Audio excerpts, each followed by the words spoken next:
देखिए, अ, उनकी आदत है कि वो जब बाहर जाते हैं कि वो देश की आलोचना करते हैं, हमारी राजनीति के बारे में टिप्पणी करते हैं। पर जो आपका प्रश्न है कि दूसरों पे इसका क्या असर पड़ता है, अब दुनिया हमें देख रही है और दुनिया क्या देख रही है?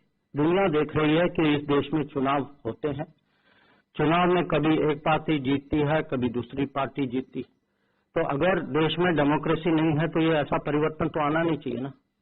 हर चुनाव का रिजल्ट एक ही होना चाहिए। वैसे 24 का चुनाव रिजल्ट तो वही होगा, हमें पता है।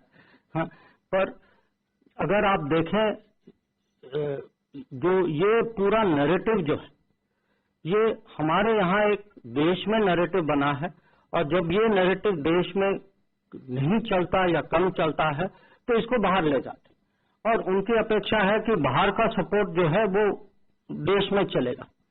मुझे लगता है कि यहाँ आम नागरिक जो है, जो देखिए हमारे यहाँ जितनी भी आप बीच में, हमारे यहाँ डेमोक्रेसी है, आपका कुछ भी होगा, मेरा कुछ भी होगा, आपकी पॉलिटिक्स कुछ होगी, हमारी कुछ होगी।